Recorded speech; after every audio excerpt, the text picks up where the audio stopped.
Hello everyone, welcome to Visionary Classes. Here we are with the lecture number 5 on our solution based for the JNU entrance exam MSc level 2020।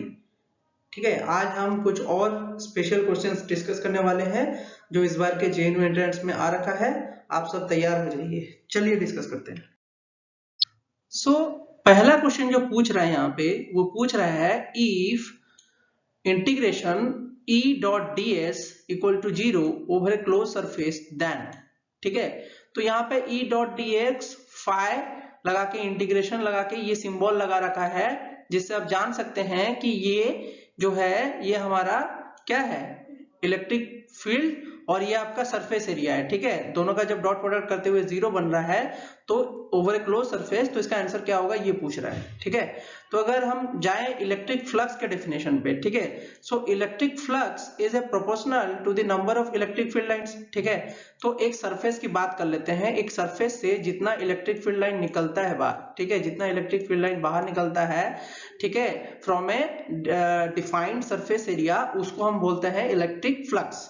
ठीक है, तो अगर इस पे अगर हम देखें कि इंटीग्रेशन E डॉट ds जो रिप्रेजेंट करता है, integration E dot ds represents the algebraic sum of number of flux lines entering the surface and number of flux lines leaving the surface. ठीक है, तो जितना बाहर आ रहा है और जितना बाहर निकल रहा है उसका अलजेब्रिक सम जो होता है वो आपका E डॉट dx का इंटीग्रेशन बताता है।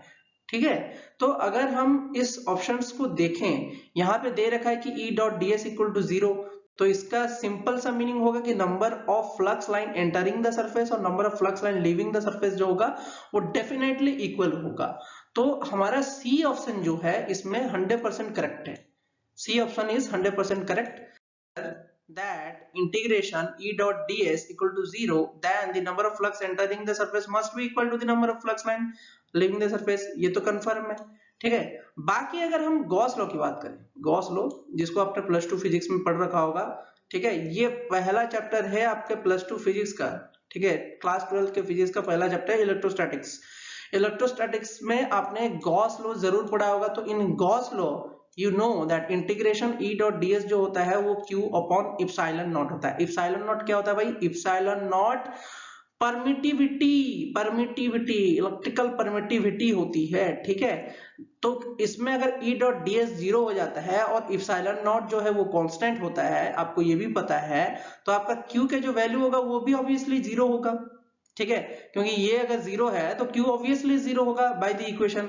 तो आपका net charge inside the surface जो होगा उस समय पे वो भी 0 होगा। तो अगर हम बात करें ऑप्शन ए एंड सी की, सी तो हमने देख लिया कि डेफिनेटली करेक्ट है, जहां पे सी नहीं है वो तो करेक्ट नहीं होगा भाई। तो सी नहीं है तो करेक्ट नहीं होगा, तो ऑप्शन सी तो ऑलरेडी कट जा रहा है, क्योंकि यहाँ पे ऑप्शन दे रखा है बी एंड डी, जो कि आंसर नहीं होगा। ठीक है, बात करते हैं सी एंड डी की। ठीक है, सी एंड डी की बात करते हैं, तो वो बोलता है कि all charges must necessarily be outside the surface. ये भी जरूरी नहीं है, इनसाइड द सरफेस भी हमारे चार्जेस हो सकते हैं। ठीक है, तो ऑप्शन डी जो है वो भी गलत है, ऑल्दो ऑप्शन सी करेक्ट है बट ऑप्शन डी जो है वो गलत है।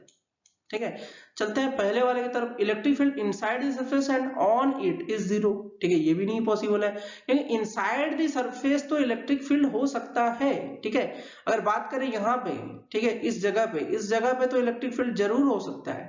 ठीक है, क्योंकि यहां से अगर बाहर निकल रहा है तो आउटर रिंग में तो इलेक्ट्रिक फील्ड जो है वो मौजूद हो सकता है, क्योंकि वहां पे चार्जेस का मूवमेंट हो सकता है। लेकिन वो बोल रहा है कि क्लोज मतलब सरफेस के अंदर चार्ज 0 है। ठीक है, तो ऑप्शन ए तो नहीं होगा भाई, ऑप्शन ए तो होगा नहीं। अगर सी एंड ई की बात करें, they are definitely corrected by the formula, formula based है तो ये ऑलरेडी करेक्टेड है। ठीक है, C and E is the right answer, so option D will be your answer. ठीक है, option C and E only is your answer. The next question they're asking, the boundary between the troposphere and the stratosphere is known as। ठीक है, ये बहुत ही simple question है। अगर आपने atmospheric science के, एनवायरमेंटल साइंस के लेक्चर्स हमारे पढ़े होंगे तो वहां पे ये डेफिनेटली दे रखा है, आपको लेयर ऑफ अर्थ के बारे में पता होना चाहिए जो कि एटमॉस्फेयर में मौजूद है। ठीक है, तो अगर हम बात करें ट्रोपोपोज की, तो tropopause it is a boundary layer between the earth atmosphere between troposphere and stratosphere. ठीक है, ट्रोपोपोज जो है अर्थ एटमॉस्फेयर का एक बाउंड्री लेयर है जो कि ट्रोपोस्फियर एंड स्ट्रेटोस्फियर के बीच में मौजूद है। ठीक है, थर्मोडायनामिकली ये स्ट्रेटिफाइड लेयर है जो 17 किलोमीटर मार्क करता है इक्वेटर की तरफ और 9 किलोमीटर होता है पोल पे। ठीक है, क्योंकि आप देख सकते हैं अगर अर्थ कुछ इस तरीके से है और अर्थ यहाँ से ऐसे है, ठीक है, तो ये वाला इलाका में क्या होगा, एक्सपेंडेड होगा आपका, क्या आपका ट्रोपोस्फियर जो होगा एक्सपेंडेड होगा, यहाँ पे थोड़ा कॉन्ट्रैक्टेड होगा। तो इस वजह से यहाँ पे 9 किलोमीटर पे ट्रोपोपोज दिखता है, तो यहाँ पे 17 किलोमीटर पे ट्रोपोपोज दिखता है। ओके, तो ये भी बहुत ही इंपॉर्टेंट कॉन्सेप्ट है, ये आपको पता होना चाहिए। तो tropopause is present between the troposphere and the stratosphere, that is the correct answer, that is tropopause। ठीक है, let us discuss some other options। तो थर्मोपोज की अगर बात करें तो thermopause is the boundary between the thermosphere and the exosphere in a planetary atmosphere confined to earth energy system inside it। ठीक है, अगर बात करें सारी की सारी जो एनर्जी मौजूद है, ठीक है, सारी की सारी एनर्जी जो मौजूद है थर्मोस्फीयर की अगर बात करें तो लास्ट लेयर होता है। ठीक है, उसके अंदर जितना भी सारा एयर या रेडिएशंस मौजूद होता है वही अपने क्लाइमेट को बनाता है। तो कंप्लीट अगर बात करें अर्थ की एनर्जी जो है वो थर्मोस्फीयर के नीचे ही मौजूद है। ठीक है, तो थर्मोपोज जो होगा वो बाउंड्री लेयर होगा आउटर स्पेस और आपका थर्मोस्फीयर के बीच में। ठीक है, तो थर्मोपोज हमारा जो है वो थर्मोस्फीयर एंड एक्सोस्फीयर के बीच की बाउंड्री है। ठीक है, जो हमने यहाँ पे डिस्कस किया। ठीक है, फिर करते हैं थर्मोक्लाइन की बात। थर्मोक्लाइन तो रैपिड चेंज इन आपका टेम्परेचर होता है। ठीक है, an abrupt temperature gradient in a body water such as lake marked by layer above and below at a different temperature. ठीक है, ये भी आपको कंप्लीट क्लियर पता होना चाहिए। ठीक है, फिर आपका बात करते हैं स्ट्रेटोपोज की। तो स्ट्रेटोपोज क्या होता है कि boundary between stratosphere and the mesosphere. ठीक है, ये स्ट्रेटोपोज जो होता है boundary between the stratosphere and mesosphere होता है उसी तरीके से। ठीक है, तो ऑप्शन डी, ठीक है, थर्मोक्लाइन एंड थर्मोपोज तो होगा नहीं, option obviously tropopause is your answer. ठीक है, it is very easy. Next question की अगर बात करें, it is little bit difficult for non geological background. अगर नॉन जियोलॉजिकल बैकग्राउंड से हैं आप तो ये थोड़ा डिफिकल्ट है आपके लिए, ऑल्दो आपको ये चीज जरूर पढ़ना चाहिए क्योंकि ये केमिस्ट्री बेस्ड भी क्वेश्चन है। ठीक है, क्योंकि आपको नॉर्मल रॉक टाइप्स के बारे में अर्थ का पता होना ही चाहिए। ठीक है, अब फ्लेडस्पार जो होता है वो अर्थ पे सबसे पाया जाने वाला रॉक मिनरल्स है। ठीक है, ये अपना सबसे पाया जाना मोस्ट एबंडेंट मिनरल। ठीक है, ये मिनरल जो है, ठीक है, ये एबंडेंसी इसकी सबसे ज्यादा है, एबंडेंट है। ठीक है, ये मिनरल बहुत ही ज्यादा एबंडेंट मिनरल है। ठीक है, अर्थ क्रस्ट पे। ठीक है, ये आपको पता होना चाहिए फ्लेडस्पार जो होता है। तो क्योंकि ये एबंडेंट है तो इसके बारे में थोड़ा जान लीजिए। ठीक है, इसकी जब हाइड्रोलिसिस होती है, केमिस्ट्री में आपने केमिकल रिएक्शंस पढ़े होंगे जो केमिकल वेदरिंग करते हैं, तो केमिस्ट्री में अगर हाइड्रोलिसिस ऑफ फ्लेडस्पार किया जाए तो आप देख सकते हैं कैल्शियम एल्यूमिनियम सिलिकेट जो है आपका सल्फर कार्बोनिक एसिड्स के साथ जब रिएक्ट करता है ऑक्सीजन के प्रेजेंस में तो आपका केओलिनाइट देता है। ठीक है, this is the formula of aluminium 2 Si silicon 2 O5 OH whole 4। ठीक है, ये आपका केओलिनाइट है। ठीक है, केओलिनाइट जो है आपका कार्बन कैटायन देते हुए आपका बाइकार्बोनेट एनायन देगा। ठीक है, साथ ही साथ यहाँ पे अगर रिएक्शन आप देख सकते हैं तो ये प्लेगोक्लेज फ्लेडस्पार था जो कि कार्बोनिक एसिड्स के प्रेजेंस में आपका केओलिनाइट और dissolved calcium and carbonate ions दिया। ठीक है, फिर क्या होता है कि केओलिनाइट जो होता है वो तुरंत रिएक्ट करता है आपके वाटर के साथ और गिब्साइट देता है AlOH3। ठीक है, गिब्साइट। ठीक है, जो कि सॉल्युबल सिलिका का प्रोडक्ट भी उसके साथ आता है। ठीक है, तो ये आपको ये रिएक्शन याद करना बहुत जरूरी था। If you don't know the reaction of this feldspar weathering, you will not know. Although we will start our lectures on the definite geological subjects, okay, we will start this lecture very soon. After this question type, we will start our environmental science lecture series very daily basis so that you can learn it more. Okay, but for now it is very easy question because if you know the weathering of some normal minerals you must remember them. Okay, so गिब्साइट इसका answer था, बाकी तो कुछ होगा नहीं। ठीक है, तो बात करते हैं नेक्स्ट क्वेश्चन की। तो नेक्स्ट क्वेश्चन में पूछता है which of the following is the most energetical and thermodynamic stable form of carbon. ठीक है, अगर बात करें फॉर्म्स ऑफ कार्बन की, ठीक है, तो आइए थोड़ा जान लेते हैं structure. This is a beautiful diagram which I made for you guys. This diagram, this is a diagram, okay, representing, ठीक है, क्या करता है, एलोट्रोप, ठीक है, एलोट्रोप ऑफ कार्बन को ये रिप्रेजेंट कर रहा है, ठीक है, ये डायग्राम एलोट्रोप ऑफ कार्बन को रिप्रेजेंट कर रहा है। तो डायमंड का स्ट्रक्चर कुछ इस तरीके से होता है, very very important structure, that is diamond. Then graphite came, okay, seeds में है ग्राफाइट। आयंस डलाइट है, ये भी एक स्ट्रक्चर होता है। ब्लैक मिनिस्टर फॉर लेंस बचपन में पढ़े होंगे, C60, very very very you have seen it in the form of football, okay.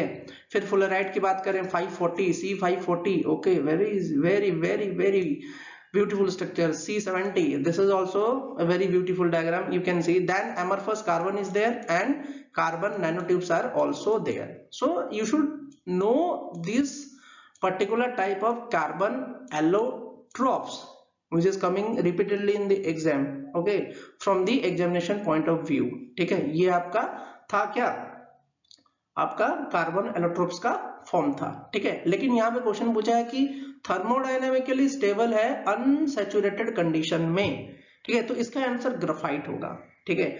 आइए डिस्कस करते हैं दो most important, that is diamond and graphite, ठीक है, उनके प्रॉपर्टीज के बारे में, क्योंकि ये बहुत ही इंपोर्टेंट होता है फ्रॉम एग्जामिनेशन पॉइंट ऑफ। तो अगर हम बात करें डायमंड की, डायमंड जो होता है वो फेमस एलोट्रोप है, ठीक है, हार्डनेस काफी ज्यादा है, हाई डिस्पर्शन ऑफ लाइट दिखाता है, डायमंड की प्रॉपर्टी है जो कि उसको industrial as well as jewellery industry के यूज में वेरी मच हेल्पफुल होता है। तो diamond is the hardest known natural mineral, this makes it an excellent abrasive and make it hold polish and lustre extremely well, ठीक है। Each carbon atom in a diamond is covalently bonded to 4 other carbon in tetrahedron, these tetrahedron together form 3-dimensional network of 6-membered carbon rings, ठीक है, similar to cyclohexane, ठीक है। तो ये जो है cyclohexane के फॉर्म में आपका एक 3D डायमेंशनल स्ट्रक्चर बन रहा है, ठीक है। तो आपको डिटेल में जाना नहीं है, बस आपको डायमंड की थोड़ी बहुत प्रॉपर्टीज के बारे में पता होना चाहिए और उसका ब्रिलियंस नेचर क्यों है, उसकी आपकी और भी प्रॉपर्टीज जानने की जरूरत है। जैसे कि हम बात करें तो रिलेटिव डेंसिटी आपको जानने की जरूरत है, जो कि डायमंड का बहुत ज्यादा होता है, तो आपको ये सब पता होना चाहिए, ठीक है। These are some properties of the diamond, okay. Allotrope of carbon में डायमंड ग्राफाइट जो है these are very very important, ठीक है। अगर ग्राफाइट की बात करें, ग्राफाइट जो होता है वो भी एक ऑलमोस्ट कॉमन एलोट्रोप होता है, ठीक है, जो कि कंडक्ट करता है इलेक्ट्रिसिटी।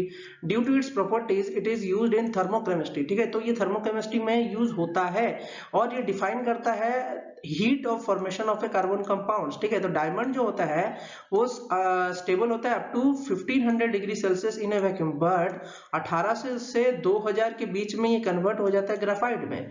तो ग्राफाइट फाइनली एक ऐसा स्टेज है जहां पे कि वो अनसैचुरेटेड कंडीशन में भी थर्मोडायनामिकली स्टेबल होता है।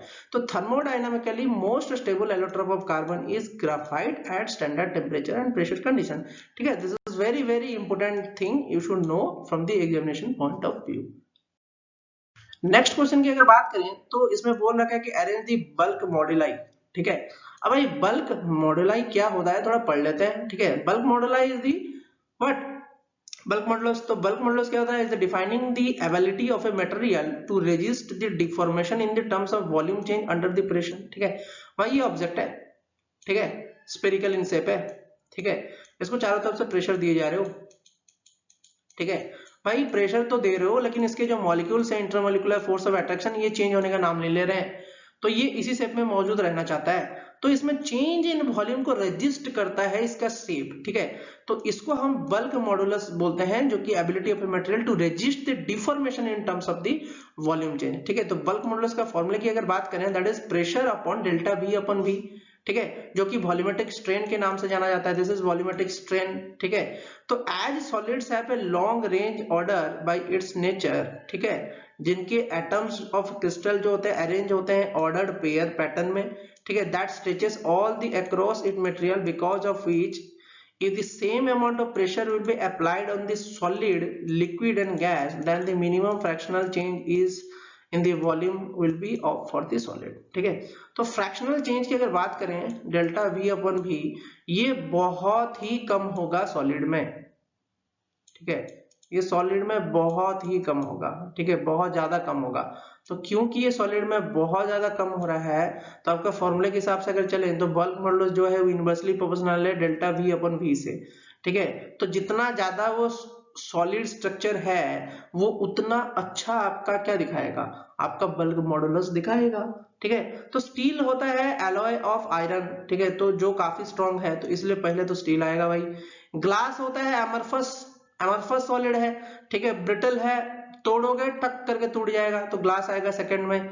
फिर बात करते हैं वाटर, ऑब्वियसली लिक्विड का तो भाई वॉल्यूम तो डेफिनेट वॉल्यूम तो होता है नहीं, लेकिन उसकी इंटरमोलिकुलर फोर्स ऑफ अट्रैक्शन की अगर बात करें तो वो काफी ज्यादा है एयर से, तो उसमें जो वॉल्यूमेट्रिक चेंज होगा एज कंपेयर टू हमारा एयर वो ज्यादा नेग्लिजिबल होगा। तो आपका फिर सीक्वेंस बनता है steel, glass, water and air, ठीक है। समझ में आया बच्चों, वेरी वेरी इंपोर्टेंट, ठीक है। Bulk modulus, shear modulus, Young's modulus, इसके बारे में आपको पता होना चाहिए।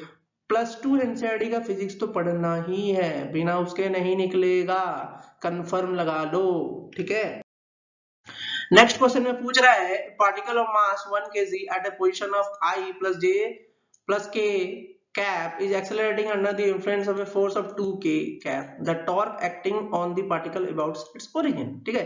तो भाई सिंपल सा फॉर्मूला है R क्रॉस F, टॉर्क का सिंपल सा फॉर्मूला है R cross F, R vector दे रखा है, F वेक्टर दे रखा है, बस क्रॉस प्रोडक्ट कर दो भाई। क्रॉस प्रोडक्ट में क्या करना होता है, I J और K लिखना होता है, और इनके कोफिशिएंट यहाँ पे क्या है, मल्टीप्लाई करो 1 से, मल्टीप्लाई करो 1 से, मल्टीप्लाई करो 1 से, तो कोफिशिएंट 1 1 1 आ गया, ठीक है। यहाँ का कोफिशिएंट क्या था, I के लिए तो है ही नहीं, J के लिए भी है ही नहीं, तो 0 0 लगा दो और फिर 2 लगा दो, K के लिए 2 है, तो बस क्रॉस मल्टीप्लाई करो। जब I को आप देख रहे हो I के नीचे, तो ये सब इनको क्रॉस मल्टीप्लीकेशन करना होता है ऐसे, ठीक है, ऐसे ऐसे करना होता है, तो I इंटू 2 - 0, ठीक है। लेकिन जब j की बारी आती है तो वहां पे माइनस लगाया जाता है, -j, तो फिर j को देखते हो तो फिर 1 × 2, 0 × 1 करते हो, तो फिर आपका 2 हो जाता है। लेकिन k की जब बात करें तो 1 × 0 1 × 0 होके आपका 0 - 0 आ जाएगा। तो ये तो बहुत ही सिंपल था, 2i cap minus 2j cap, ठीक है। बहुत बच्चों ने 2i cap plus 2j cap लिखा है, जो वेरी वेरी रॉन्ग है, आपको कंसेप्ट पता नहीं था कि -j कैप लगाया जाता है, ठीक है। कुछ क्वेश्चन आपको ये चीज पता होना चाहिए, क्रॉस प्रोडक्ट और डॉट प्रोडक्ट बहुत बार पढ़ाया जा चुका है और बहुत बार इसके प्रॉब्लम्स भी करवाए जा चुके हैं, डायगोनल्स निकालते टाइम इसके प्रॉब्लम्स करवाए गए थे। तो आप अगर थोड़ा सा भी ध्यान देते कि R क्रॉस F जो होता है वो टॉर्क का फॉर्मूला होता है और इसको फिर मल्टीप्लाई करके आंसर निकलता है, तो आपने ये क्वेश्चन को जरूर सही किया होता है, ठीक है। This was very very easy, ठीक है, ये क्वेश्चन बहुत इजी था। नेक्स्ट क्वेश्चन की बात करें, यहाँ पे बात कर रहा है कि A transpose is the transpose of matrix A and B transpose is the transpose of matrix B। Now consider the following statement, matrix B is symmetry if the square matrix and BT is equal to -B, ठीक है। तो अगर बात करें rules of symmetric matrix का, ठीक है, symmetric matrix का रूल की अगर बात करें तो A ट्रांसपोज हमेशा A होता है भाई, A ट्रांसपोज A होता है, तो यहाँ पे B ट्रांसपोज -B कैसे हो जाएगा, पहला स्टेटमेंट गलत, ठीक है। फिर rule of skew symmetric matrix की अगर बात करें तो उसमें भी क्या होता है कि A ट्रांसपोज जो होता है -A होता है, ठीक है, और यहाँ पे दे रखा है A transpose equal to A, ठीक है। स्क्यू सिमेट्रिक में ठीक उल्टा दे रखा था, ठीक उल्टा दे रखा था, तो आपने बस इसको रीड करते आंसर लगा दिया, जिस वजह से आपका ये गलत हो गया है, ठीक है। स्क्यू सिमेट्री में -A हो जाता है ट्रांसपोज करने के बाद, और सिमेट्री में वही का वही रहता है, ठीक है। तो ये आपने गलती किया था, तो इस वजह से ये दोनों स्टेटमेंट गलत थे। लेकिन दूसरा जो C and D है उसको कैसे प्रूव किया जाए कि वो राइट है, ठीक है। C and D is absolutely right, but how you should prove that C and D is absolutely right, ठीक है। तो इसका सिंपल से तरीका होता है भाई, मैट्रिक्स दे रखा है, उसका सिंपल तरीका है कि आप उसको एक एग्जाम्पल के थ्रू से सॉल्व कर डालो, ठीक है, एग्जाम्पल के थ्रू से सॉल्व कर डालो। चलिए चलते हैं, थोड़ा एक एग्जाम्पल के थ्रू से सॉल्व करने की कोशिश करते हैं, ठीक है। तो बात करते हैं ट्रांसपोज ऑफ ए मैट्रिक्स की। ट्रांसपोज ऑफ मैट्रिक्स में क्या होता है भाई, कॉलम रो बन जाता है, रो कॉलम बन जाता है, फ्लिपिंग हो जाता है, फ्लिप हो जाता है, किसका, डायगोनल के ऊपर फ्लिप हो जाता है रो एंड कॉलम का। तो यहाँ पे सपोज करो अगर A लिया है 1 2 3 4, तो ये ट्रांसपोज क्या हो जाएगा 1 3 2 4, ठीक है। तो A ट्रांसपोज ऑफ ट्रांसपोज कर लो तो क्या हो जाएगा, A ट्रांसपोज का ट्रांसपोज कर लो तो क्या हो जाएगा, फिर से A आ जाएगा 1 2 3 4, ठीक है, प्रूव्ड है। तो पहला वाला जो था A ट्रांसपोज ऑफ ट्रांसपोज क्या हो जाएगा, ए, कंफर्म ट्रू है, ठीक है। नेक्स्ट टाइम ले लो एक बी, 4 5 6 7 ले लिया, बी ट्रांसपोज कर दिया तो 4 6 5 7 हो गया। तो आप मल्टीप्लिकेशन जब करते हो, किसी भी चीज का मल्टीप्लिकेशन अगर करते हो तो आपको सिंपल पता होना चाहिए कि मैट्रिक्स का मल्टीप्लिकेशन कैसा होता है, ठीक है।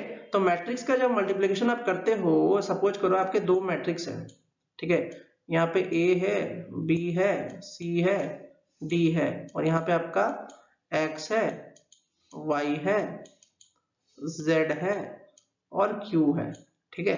तो आप जब मल्टीप्लाई करोगे तो ये रो को पहले आप मल्टीप्लाई करोगे, ठीक है, इस कॉलम के साथ, ठीक है, फिर इसी रो को आप मल्टीप्लाई करोगे फिर इस कॉलम के साथ, ठीक है, फिर ये नीचे वाले रो को आप मल्टीप्लाई करोगे इस कॉलम के साथ, ठीक है, फिर से ये नीचे वाले रो को आप मल्टीप्लाई करोगे इस कॉलम के साथ, ठीक है।